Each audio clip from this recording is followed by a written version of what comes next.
Welcome to NINTENDOGRAM Podcast, Episode 7. I'm here with Chalice. As always, hi. Hello. We're going to talk about The Legend of Zelda Twilight Princess HD, which came out last week. How are we doing, Chalice? How many hours, how far into the game are we, etc., etc.? I can't remember how many hours. I've just got to the Arbiter's Grounds. So it's probably roughly about halfway through the game. Yeah. But I haven't had as much time as you to play anyway. I'm trying to play catch-up, but I'm getting there at my own pace. Yeah, well, yeah, we all have little bits in our lives that interrupt the beauty of playing video games alone in our room. No, but yeah, I've been really enjoying it. I don't know about you. I mean, it's a game that I knew I enjoyed anyway. Oh yeah, definitely. I knew what I was expecting when I was getting it anyway. Yeah, there's nothing. There's tiny little changes and tweaks. There's nothing really groundbreaking or significant that's going to really mix up the game. I mean, you've got little adjustments to like lighting and shadows, and obviously higher resolution. The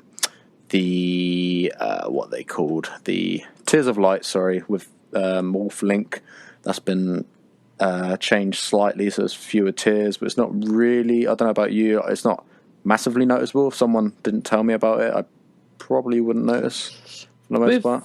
The tears, I found it has changed the pacing of the game. It has made it flow much better, because that was one of my biggest gripes with the original games. I thought they were just so tedious, and the fact that you got to do it 3 times as well was a massive ball ache. Yeah, I found the first 2 weren't too bad, and then the third one with like Zora's Domain.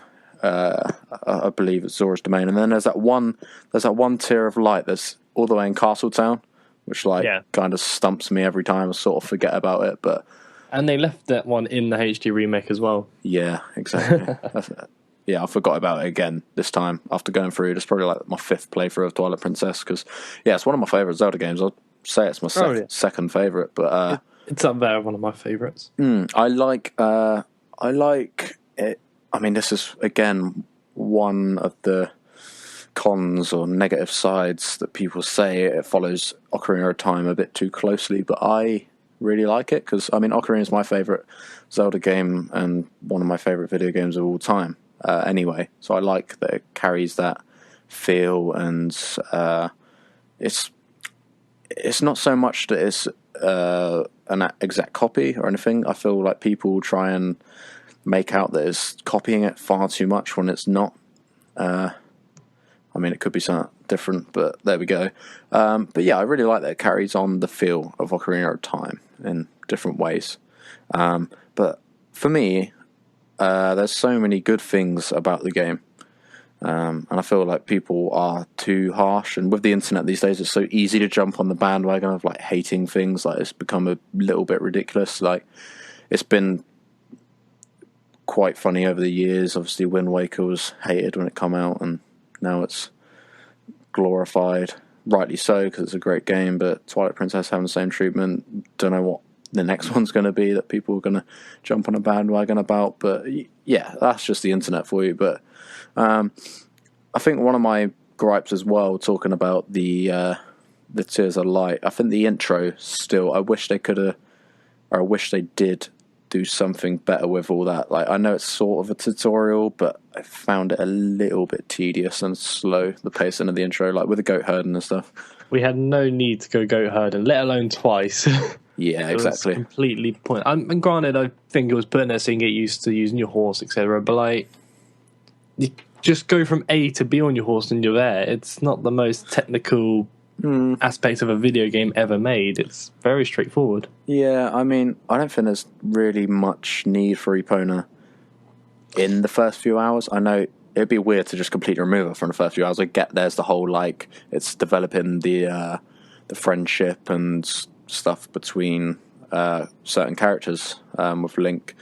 But other than that, actually riding her around, like, it's very small, narrow spaces at the beginning until you get out into Hyrule Field. I feel like Hyrule Field, it should have just let you, there's Epona, go nuts sort of thing, and then just get used to her and explore a little bit, and there you go. That's how you get used to her, just by trial and error, really, because there's not a lot of error. There's not a lot that can go wrong with Epona. Let's be honest. No, I mean, you can't even ride off the edge of a cliff, for God's sake. You were going on about how people say it follows Ocarina of Time quite similarly, but it hasn't taken one of the best things. Like the tutorial in Ocarina of Time is one of the best because it puts you straight into a dungeon. That is how you learn the game. Yeah. And that is kind of what I would like to see in the new Zelda game that's coming out. Like a better tutorial, because Skyward Swords was boring, Twilight Princess was boring, Wind Waker's was good.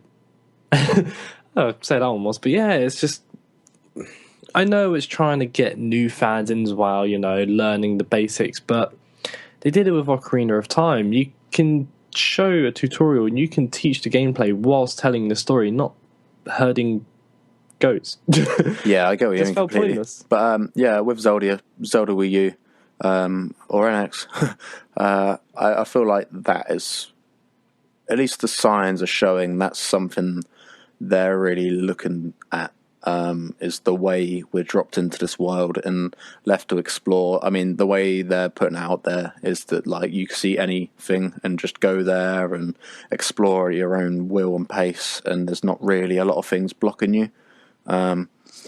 So it could be very open world and exploration based, which is cool. I'm totally up for that as long as there's like a really decent story that's really driving you along. I'm cool with that completely.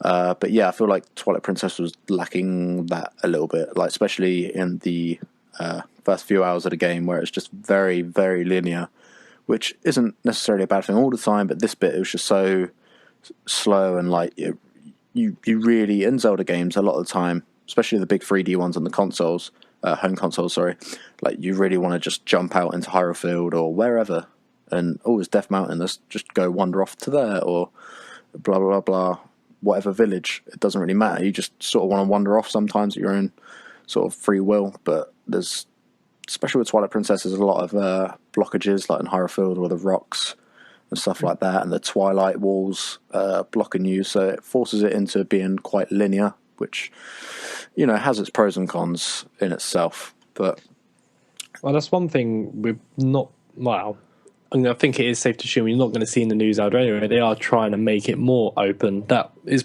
pretty much their point about this game. It's going to be an open world Zelda, which there's reasons to be excited for that alone. Yeah, definitely. So I feel like they may have learned from these past two games.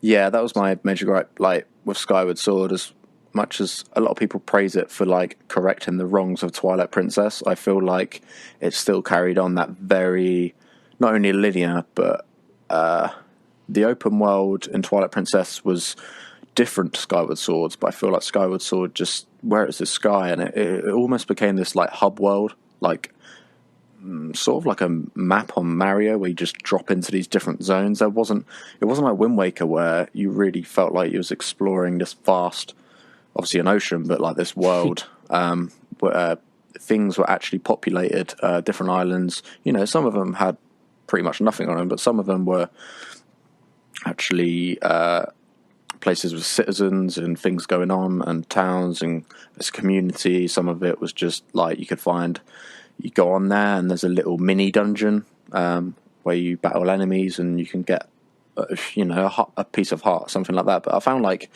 the Skyward Sword, the islands in the sky, it's an island and it has a chest on it, which you need like a goddess cube to get, and that's literally it, just the chest or something. It's just hosting this chest on it.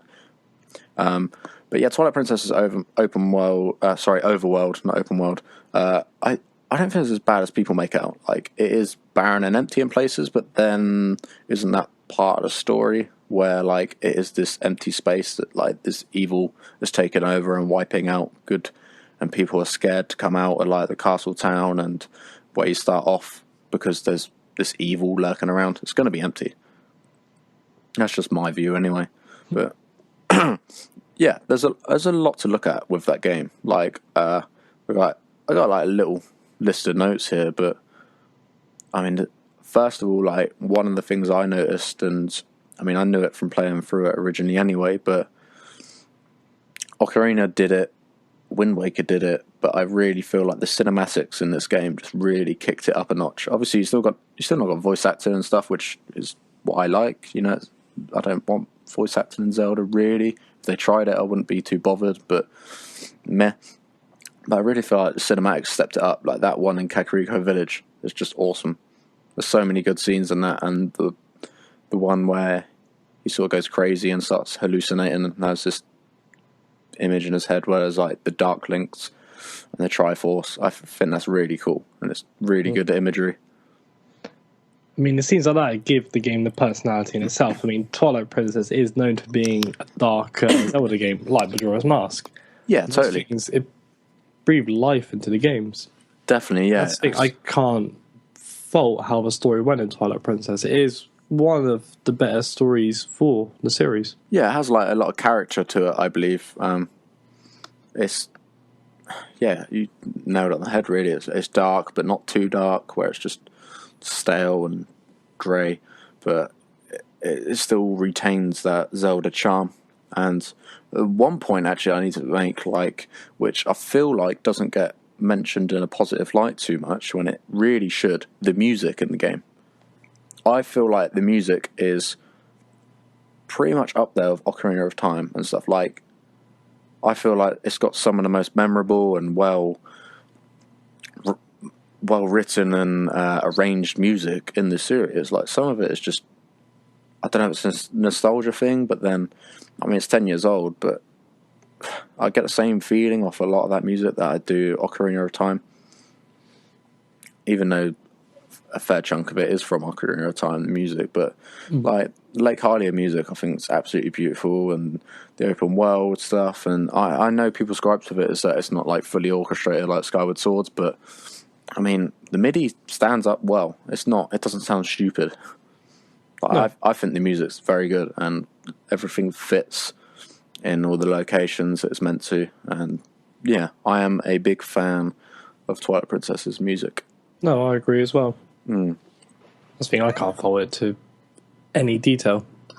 Yeah, exactly. And the temples, that is one, that was probably like the strongest point that people often point out. The temples in Twilight Princess are awesome. Without a doubt, I'm one of those people who are very vocal. Twilight Princess does have the best dungeons in the series. Yeah. Yeah, I don't know what I'm saying. Temples, yeah, dungeons. Slightly correcting you, but no. And even it has the best one at all, which is Snow Peak. To me, that is peak Zelda dungeon for me. It's brilliant. Pun intended. Hey. Yeah, I'm just going to be that guy. I never got the fuss over that dungeon. Like, I like it. Don't get me wrong. I like it, and I think it's cool. Like, instead of being this, a cave you go into or this old ancient ruin, like it's just some Yeti's mansion in the mountains, which is cool in itself. Yeah, but I don't know. It's not my favorite. It's not my favorite dungeon in that game. I really liked Goron Mines. I really like Lake Bed Temple. Mm-hmm. Even Arbiter's Grounds. Sorry. Don't know what word I just said before I made a word up. Arbiter's Grounds. Temple of Time's good. The majority of them are just really strong dungeons that are just genuinely interesting and have good puzzles. They're not stupidly challenging or unfair or make you get lost. Well, one of the very few negatives of the game is, to me, it's really easy. And I'm playing on Hero Mode. I've done the different sides of the game too. I've gone for a challenge, but the game still hasn't challenged me at all. Yeah. And I've played it through twice, which probably is a factor in all this, but even playing through on the bosses, I'm not dying. I find it still a fairly easy Zelda game, and I wish the difficulty had been bumped up. Now, it could have been changed. I could have bought a Ganondorf amiibo, but I didn't. Which probably would have changed a lot, but to me, this game is still very easy. Yeah, I feel like that's like a whole sort of part of another podcast. We could have a discussion in itself, like difficulty in Zelda, because using a Ganondorf amiibo, that's just an enemy like hitting you. It's very easy to go through a boss battle without getting hit. Yeah. And I was thinking this the other day while I was playing it, like there was a swarm of enemies that were coming at me. Not strong ones, just moblins or whatever. And you can just do a spin attack and stuff and take loads of them out, like Hyrule Warriors style. And it's almost like Link's very overpowered. And, you're pretty invincible. Like, nothing's really, really going to mess you up unless you're pretty bad at the game. See, this could be seen negative in this topic, but overall, I think it's positive, is the sword techniques you learn in the game, which does make it easier to take out these enemies, but I liked it at the same time. I liked it brought a bit of difference to the fighting style in the game. Yeah, definitely. I mean, not to switch topics or games too much, but like in Skyward Sword, obviously, they made it so the enemies, you sort of had to figure out a way of killing them. There was a certain way to take them out. Which is a bit annoying that, obviously it went to the motion controls, blah, blah, blah. That's a whole other debate itself. But like, if there was a way they could do that with like the button layout, like on Twilight Princess that we got now, for example, like I feel like that's where they need to sort of look into with the difficulty, not necessarily an enemy hitting you and oh my god, it takes off like 5 or 6 hearts. That's not what it's about. I think it's about, rather than just being able to go, most enemies you can just not necessarily stab, done, run away. Yeah, it's not button mashing, but you can just, there's some enemy coming at me, spin attack, and then jump with a sword, and then hit the other one, and you're just pressing the same button over and over again. Like, there's not a lot of enemies you've got to use something that's not a sword. Like, there's the ones where you got to use the claw shot to get their armor off and stuff. And I guess they could do combos in a way, maybe like in a fighting game, like on Street Fighter or something, or press certain, do a certain attack, or maybe they could take something from that. Yeah, I feel like the combat can be mixed up a bit. I think they should definitely keep what they started in Wind Waker, actually, like where you sort of learn different moves. Again, it's just pressing A the majority of the time, but I feel like that some of the combat in Zelda is just, when they try and make it difficult, like, all you got to do is be patient and like wait half a time for an opening. Like, wait for the enemy to stop doing something for 5 seconds, and then there's a little gap where it starts, I don't know, it's tired itself out, and then you hit it or something. Like, you're just waiting a lot of time in Zelda, like, in combat-wise, just trying to be patient, and then you take your opportunity, rather than, like, I don't know, like, apart from the Dark Nuts, where you have to, like, strategically, like, work your way around them to, like, chop off bits of armor. See, the Dark Nuts was going to be my next point in this whole topic, anyway, because they probably were the only slightly challenging enemies in the whole game. Yeah, but I feel like that, like, they're in there a little too late. Yeah. Am I right in saying, like, Ganon's castle is when you see them? No. No, you get Temple of Time. I think you get Temple of Time. But still, there's not enough of them. There should be enemies like that. Not necessarily Dark Nuts, but something in that style where you got to, like, work your way around them to find a weak spot. It's not just a big, like in Skyward Sword, that big boss on the pirate ship, where it's just, I wonder what I have to do. I have to shoot an arrow at his big, gaping, yellow, massive eye that's glowing at me. Like, come on, guys. No, like, a Dark Knight and Twilight Princess as well easily could have been a mini-boss earlier in the game. I mean, we had the mini-boss in Snow Peak, which, not quite a Dark Knight, but it's very similar, isn't it? There's a certain way you got to strategically get behind it. But to me, a proper sword-on-sword fight as a mini-boss over in the game would have been a bit of a challenge as well. That's what I mean, like in the Water Temple in Ocarina of Time, where you get Dark Link, like that really tests you. I know it's a little bit like unfair at times, where he just seems to be blocking you. There's nothing you can do about it until you just didn't fire. But yeah, stuff like that, especially where, I mean, the game revolves around the Master Sword, for crying out loud. I would like to see a little bit more done with it, like it used a bit more creatively, rather than just you bashing A to just stab everyone.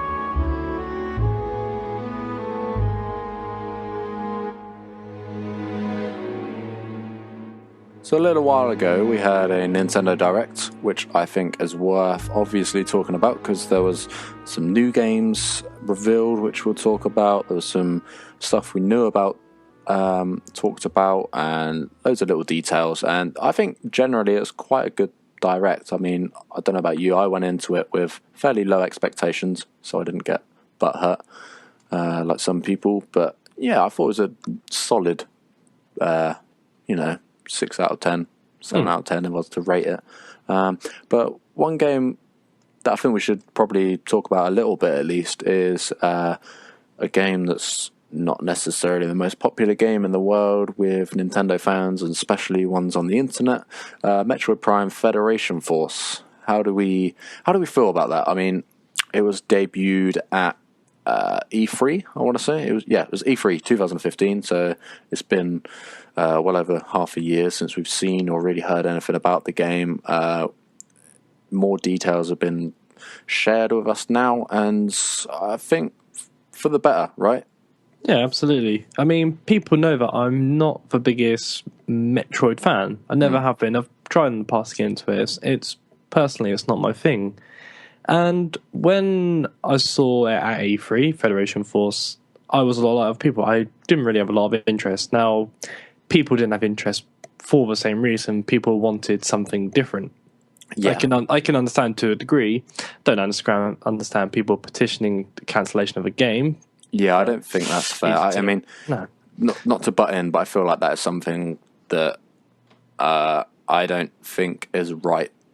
When it's something like video games and films or music, anything like that, I don't think anyone really has the right to demand that someone that's working on it, like it's someone's job, like however many hours a day, a week, or a month, like people are not spending time with their families to put effort into this game. Like, not every game is catered towards exactly your needs and expectations and your tastes. Absolutely. I mean, this is quite relevant at the moment as well, isn't it? Because people are petitioning to get Paper Mario Color Splash cancelled. Yeah, which again we'll talk about in a bit, that game. But yeah, it's exactly the same story. I you can understand, you can sympathize with people, like why they're let down. Like, I'd like a turn-based Paper Mario, or something more along the lines of Metroid Prime on the GameCube, rather than what Federation is. But at the same time, me personally, I'm a guy that's like, well, okay, I'll give it a go. Yeah. This is a game we've seen 30 seconds of at E3, 30 seconds or a minute or however long it was. Like, you've seen like 3% of what the game has to offer, and you're already saying, no, well, I don't like the look of it, so bin it.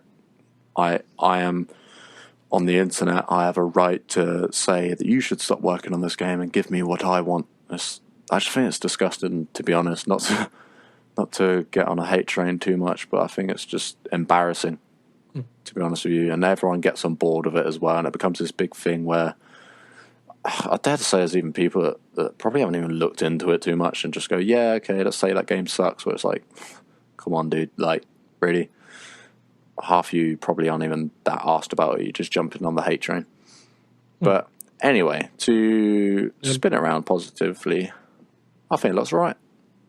No, absolutely no. Carrying on with my point, I mean, granted, yeah, I'm not a massive Metroid fan, but now I've been given more of a chance to see this game. I'm not looking at it as a Metroid game, personally. I mean, sounds wrong. I am and I'm not. I'm trying to look at it as a video game. Am I interested in this game? I'm not looking at it as part of the series. I'm not using it as an excuse to jump back into the series. This is the game that's going to make me love it. No, I'm going to play this as a game, as someone who plays games. And to me, it looks kind of fun. The fact that I can sit and have a little co-op online story-based game with my friends and play along. Yeah, exactly. And I mean, it's like, it's a spin-off anyway. Let's get that all right. It is a spin-off in pretty much every way, shape, or form. I mean, it is essentially what Triforce Heroes is to, the last main Zelda, which was, Link Between Worlds, or whatever you want to say it was. I sort of view it in that similar vein, where Triforce Heroes isn't necessarily a main Zelda game. It's a bit, it's a bit off the side, but to sympathise with people a little bit, like, and I get why I didn't kick off about Triforce Heroes to the degree that they have with this. Obviously, the last proper Metroid game, we had Other M, which was a disappointment for Metroid fans. That was probably 2010, 2011, and then before that, Metroid Prime 3 Corruption was like 2007 on the Wii. So it's been a long time for like a true, like, especially 3D Metroid game. You haven't had a 2D one for ages, and I get why people are like, oh, come on, just like. They're feeling starved of this game that fans of the series have been hoping for so long. And it's like a little bit like me with F-Zero. I continuously want a good F-Zero game, but again, I must wait. But for the Metro fans, they keep getting disappointed because they're not getting, in quote, not what they want. So a part of me, yeah, I sympathise to a degree. Yeah, I mean, yeah, like you said, to a degree. Not to go back on it too much, but there's a line, there's a barrier where you should not, create online petitions and stuff like that. Well, to go back to it a little bit, no, the fact is, anyone who thinks he's petitioning, it's wrong, basically. At the end of the day, you don't like a game, you don't buy it. You don't invest your money and your time into something you don't like. You do not intervene with someone's work and life, essentially. Exactly, and if it's that bad and, like, 90% of the population in the world or on the internet, whatever, don't buy it, then that speaks for itself. Like, they'll go, oh, only 10 people bought our game. But, yeah, going back to the gameplay and stuff, like, I think, like, visually, presentation-wise, it looks decent. Like, it's running on the 3DS, and new 3DS apparently is sort of built on and runs a lot better on that. But, like, I'm watching gameplay footage now of, like, a hands-on preview by Game Explain. We're just going through one of the levels, but I think, especially when it goes into like the gameplay where it's just you're in the first person view and you can forget that the characters look like chibi little cute characters, which is that's probably my biggest gripe with it, is like I don't really know why they did the chibi look, but hey. But once you get past that, like, I think the environments look cool, like they look very traditional to Metroid Prime. Like it's got that atmosphere in a way. Like, I know it's not isolated and stuff like Metroid Prime was. That's probably one of its like plus points, is that sense of isolation and being alone and really traveling through everything by yourself, having no one to rely on. Where this is co-op, that's different. But I feel like you're looking at the environments and stuff, and the again, apart from the characters, like the art style, it's very in a slightly different way. I don't know how quite to say it. It's not completely different, but it has this different take while still retaining the essential sort of art style of Metroid Prime. The 3D ones, at least anyway. Obviously the Prime trilogy. Yeah, I think it looks alright. It looks interesting. Like, I don't know if you've seen the gameplay I'm watching where they're on a ship getting attacked by another ship of space pirates, and the only thing that's a little bit weird is like the main mechanic is shooting a ball around and trying to get it into these places, which is, yeah, it's a little bit weird, but like, do you think that's going to be the whole game? No. Are you sure you're not watching clips of Blast Ball?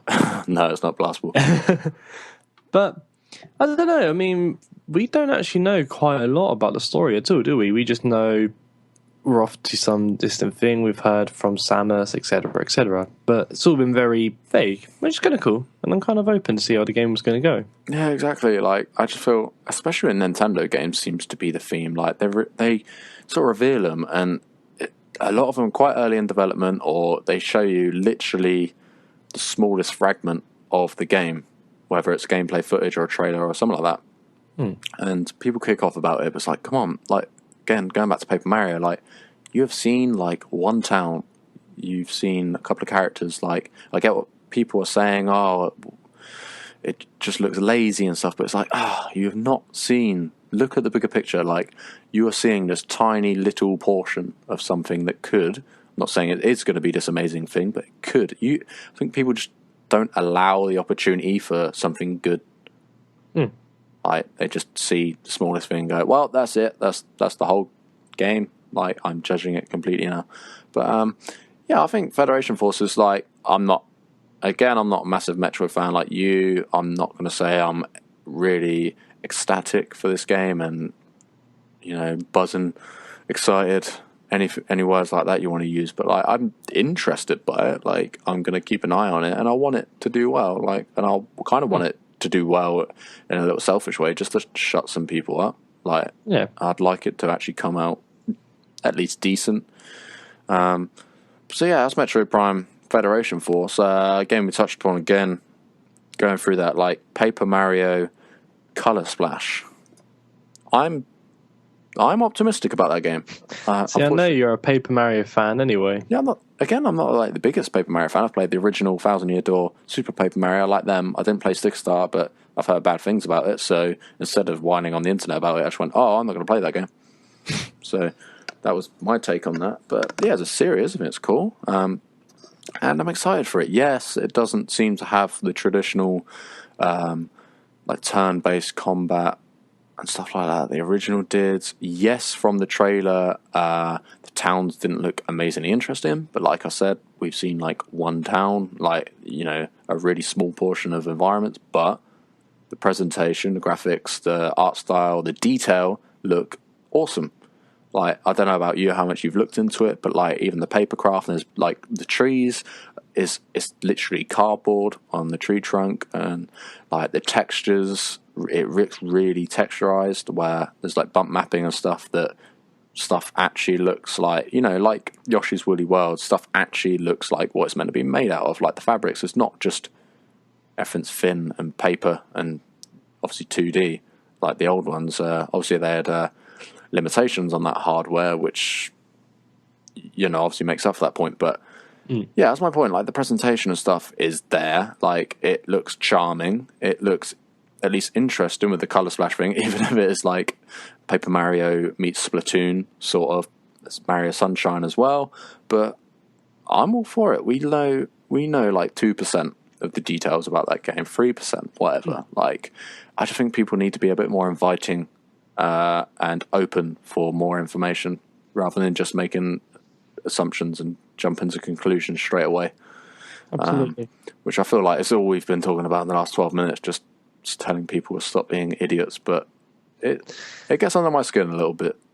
Yeah, it's a good pastime. Yeah, just naive people.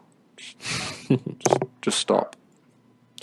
So yeah, Paper Mario. We've had Federation Force, which we knew about anyway already, but it was nice. I thought it was nice for a surprise of Paper Mario. It's been rumoured for a while, hasn't it? Mm-hmm. But we had more information on Star Fox Zero. I know you're not necessarily the biggest fan. Looking forward towards that.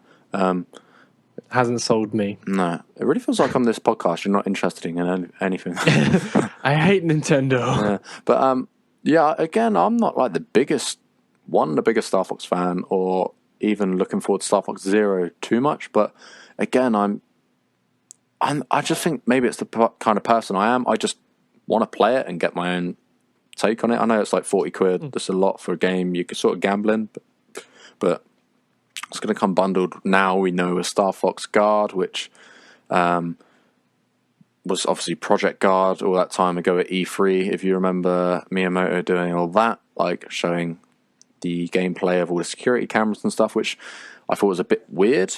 How they're doing like a separate disc for it, and you can optionally buy it separate. Like, the only gripe I have with that, like, why didn't you just put it in Star Fox Zero, like this side game thing where you can just go on a menu and opt into that?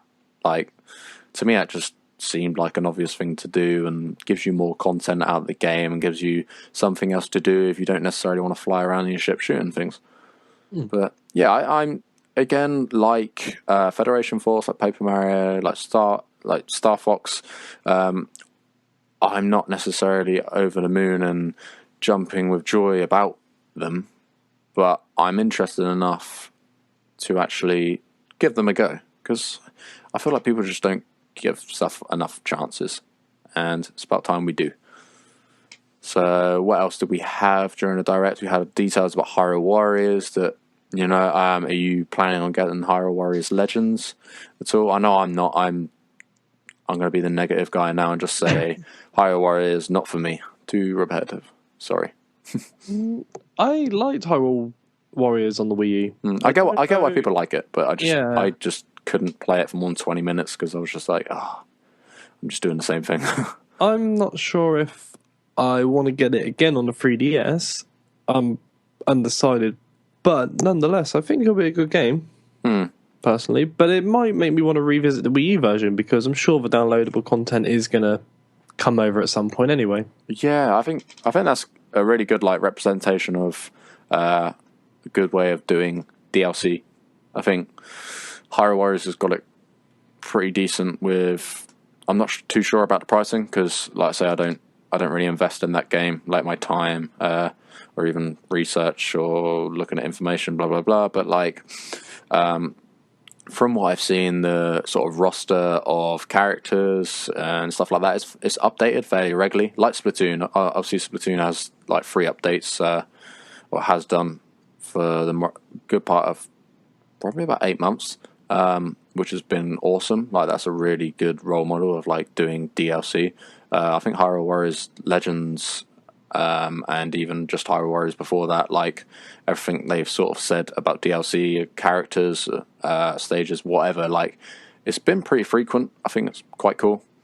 But yeah, Yokai Watch we've got coming out next month as well, which Our prayers is got good. answered. So I know you haven't, but I've played the demo for that, and I'm already sold on the game. I don't need a little teaser. I've waited this long. I'm gonna just hold out a little bit longer and get the full game. yeah. See, I'm in. I don't know about you. I'm under the impression like I've played the demo, and even before the demo, I was like, right, I'm going to take a chance with this game. I think it looks cool. I think it looks cute. It looks charmy. It looks interesting. I love the art style because it's very like Japanese. I think.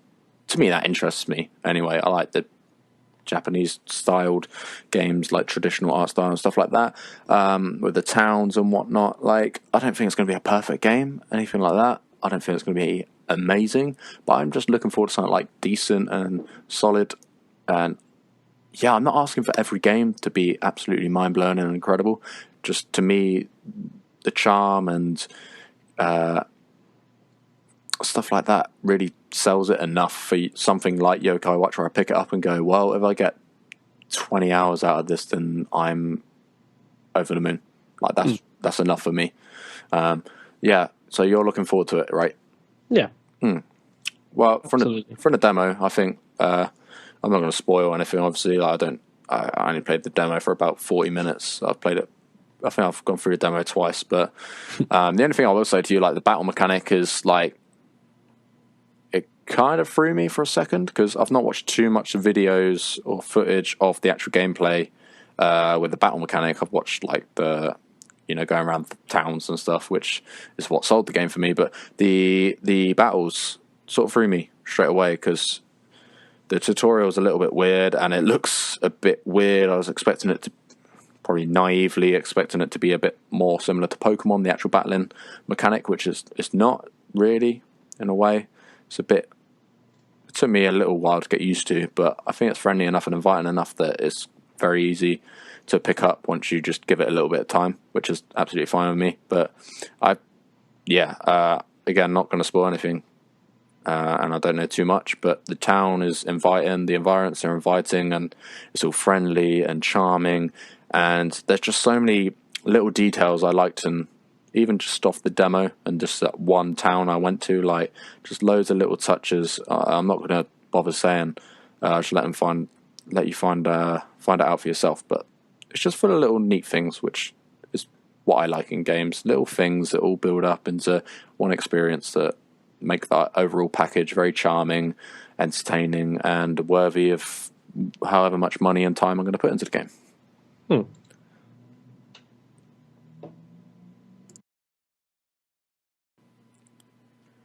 So that is all we have time for today on episode 7 of the Nintendogram podcast. It's time to say goodbye, Chalice. Farewell until next time. Farewell, my friends. Thank you again for listening. As usual, you can follow us on Twitter at Nintendogram UK, and you can follow our Tumblr page where we post things and stuff at nintendogrampodcast.tumblr.com. Thank you again for listening. I've been Benji Summers, and Chalice has been Chalice. I've been Chalice. See you later. Bye. Bye.